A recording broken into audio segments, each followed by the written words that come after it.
เรื่องของศีลเนี่ยเราต้องใคร่ควรต้องรักษาศีลด้วยปัญญาไม่งั้นก็จะเป็นการลูบคำต่อศีล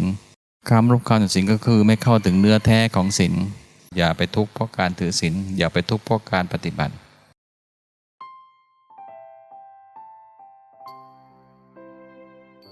การปฏิบัติธรรมหรือว่าธรรมวินัยนั้นพระองค์ทรงบัญญัติเพื่อให้เป็นสิ่งที่มันเป็นปกติธรรมก็คือธรรมที่เป็นปกติศีลก็ศีลที่เป็นปกติดังนั้นศีลที่พระองค์ทรงบัญญัติไว้นั้นน่ะมีมากมายท่านชี้ถึงความเห็นโทษและสิ่งที่บัญญัติโดยส่วนมากนั้นก็มาจากโลกวัชชะนั้นคำว่าโลกวัชชะคือโลกติเตียนอะไรที่เป็นสิ่งที่โลกติเตียนไม่ว่าสิ่งนั้นที่มันไม่ผิดก็ตามแต่พระองค์ก็ทรงบัญญัติเพื่อให้ความสวยงามของพระวินัยส่วนศีลที่เป็นโทษนั้นพระองค์ทรงเน้นเรื่องของต้นเหตุคือการกระทำใดๆก็ตามไม่ว่าจะเป็นศีล5ศีล8ศีล10หรือศีล227ก็ตามพระองค์ทรงเน้นเรื่องของการเดือดร้อนเป็นหลักเพราะนั้นหากเราจะไปไล่ตามสิกขาบทว่าจะต้องรักษาทุกข้ออย่างไรเนี่ยมันเป็นการเหนื่อยนั้นเราย่อมองที่ว่าเจตนาคำว่าเจตนาคือจงใจและมีความพยายามและสำเร็จในสิ่งนั้นนี่เรียกว่าผิดศีลแต่หากมีเจตนาอย่างเดียวมีความพยายามแต่ไม่สำเร็จนั้นก็ยังไม่ผิดศีลหรือมีการกระทำที่ทำไปแล้วที่ว่าผิดศีลแต่ไม่มีเจตนาและมีความพยายามสิ่งนั้นเรียกว่าผิดนั้นพระองค์ทรงบัญญัติถึงตัวเจตนาเป็นหลักนั้นการที่เรารักษาศีลเราก็ไม่ควรรูปคำต่อศีลนั้นคำรูปคำต่อศีลก็คือท่องเอาตัวบทจะต้องเป๊ะๆนั้นพระวินัยที่พระองค์ทรงบัญญัติไว้ทั้งหมดนั้นในครั้งพุทธกาลก็เป็นเหตุเฉพาะที่อย่างเช่นกรุงราชคฤห์สมัยก่อนนั้น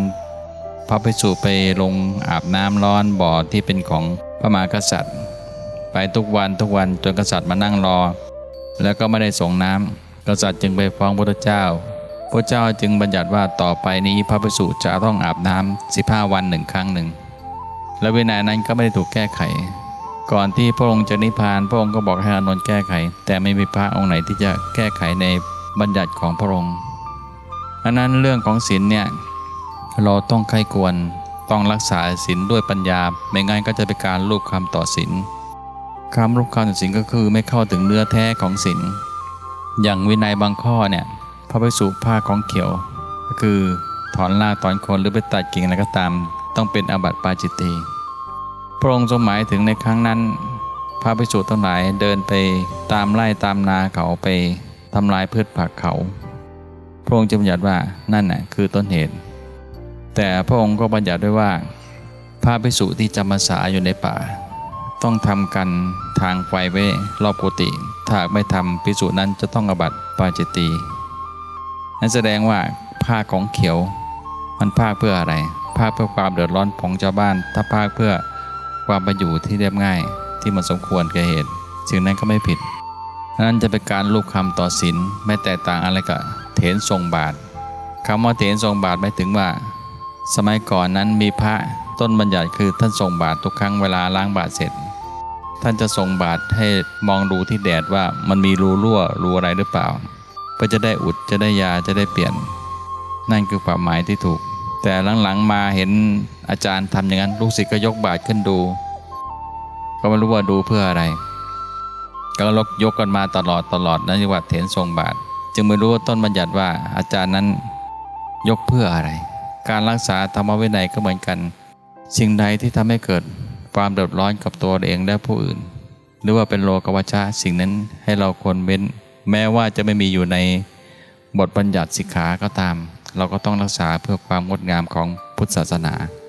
ท่านศาสนาก็คือเป็นเรื่องปกติเป็นเรื่องที่สวยงามงดงามอะไรที่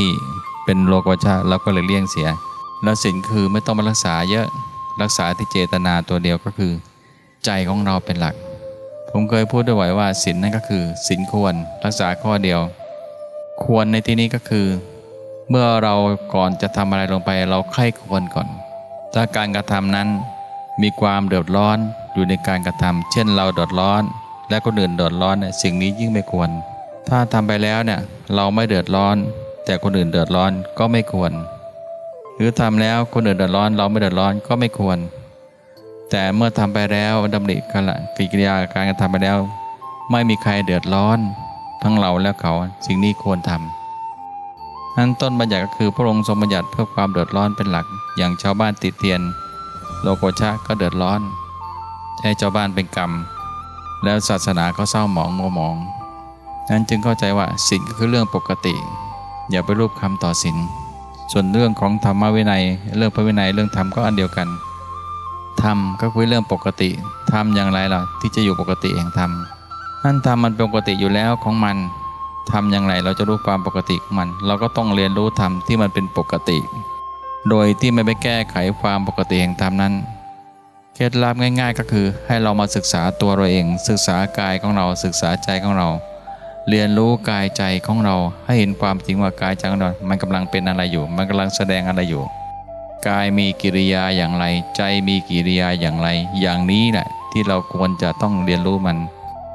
และเทคนิคง่ายๆก็คือเรามีกายใจอยู่แล้วเนี่ยแต่เราก็เพียงแค่สร้างรู้อีกตัวหนึ่งมาดูกายใจเราสมมติว่าเรามีตัวอยู่แล้วตัวเนี่ยมันทำทุกอย่างมันคิดทุกอย่างกิริยาพูดทุกอย่างแต่เราสร้างอีกตัวคือว่าตัวที่สองมาดูตัวเราเอง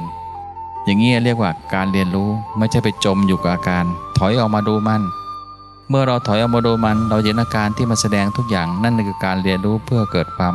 เข้าใจในธรรมชาติและเมื่อเราเข้าใจธรรมชาติของเขาแล้วเราจะไม่ดำริในสิ่งที่มันกำลังดริออกไปด้วยความเป็นราคะโทสะโมหะแต่ถ้าดำริแล้วได้หรือชอบเนี่ยเราก็ทำตามแก้ไขไปนั้นเทคนิคนี้ด้วยการสร้างรู้อีกตัวมารู้ตัวเราเองโดยเอารู้ตัวเราเนี่ยออกมานอกกายและเรียนรู้การเดินการยืนการนั่งของกายเราและเรียนรู้การดำริอาการของใจไม่ว่าจะเป็นเวทนาสัญญาสังขารวิญญาณนั้นมันเด่นชัดหมดเพราะเราไม่ได้เป็นสังขารเพราะเราไม่ได้เป็นสัญญาเพราะเราไม่ได้เป็นเวทนาแต่เราเป็นผู้รู้ตัวนี้เป็นผู้รู้ที่ไร้เดียงสานั่นกิริยาของกายกิริยาของใจที่มันแสดงออกหน้าไปก่อนน่ะจากความคุ้นเคยจากกิเลสต่างๆก็ตามสิ่งนั้นเรียกว่าตัวที่ถูกรู้นั้นเราก็ต้องมีผู้รู้การดำริของตัวที่ถูกรู้ไปก็คือตัวที่หนึ่งของเราเองหากเรามาสร้างตัวรู้ตัวหนึ่งเป็นตัวที่สองและมารู้ตัวที่หนึ่งนั่นคือการเห็นธรรมชาติได้ทั้งหมดมันจึงทำให้เราเข้าถึงความเป็นจริงได้และเราก็จะไม่หลงกลกับสิ่งที่มันแสดงออกไปล่วงหน้านี่ว่ารู้ตามความเป็นจริงเมื่อเรารู้ตามความเป็นจริงแล้วเราก็ปล่อยความจริงนั้นให้เป็นธรรมชาติไปโดยที่ไม่ดัดแปลงหรือแก้ไขความจริงเพราะเราไม่สามารถจะแก้ไขหรือดัดแปลงความจริงได้มันจริงยังไงมันก็เป็นอย่างนั้นแต่เพียงแค่เราไม่ทุกข์กับความจริงที่ปรากฏขึ้นเช่นสุขก็ตามทุกข์ก็ตามมันก็จริงนั้นรู้ก็จริงสิ่งที่รู้ก็จริงผู้รู้ก็จริงแต่สิ่งที่รู้น่ะมันไม่จริงทำไมสิ่งที่ต้องรู้ไม่จริงเพราะว่ามันตั้งอยู่ไม่นานเดี๋ยวก็มีสิ่งนู้นมาเดี๋ยวก็มีสิ่งนี้มาแต่ผู้รู้ยังตั้งอยู่รู้เดียวกายเดียวเนี่ยเป็นของจริงแต่สิ่งที่รู้น่ะไม่ว่าจะเป็นอาการต่างๆมันไม่จริงนั่นจะไปเชื่อเมื่อเรารู้เป็นปกติของกายปกติของใจธรรมก็จะเป็นปกติไปวินัยก็เหมือนกันวินัยก็ถือปกติไม่มีโทษอะไรกับใครอย่าไปทุกข์เพราะการถือศีลอย่าไปทุกข์เพราะการปฏิบัติ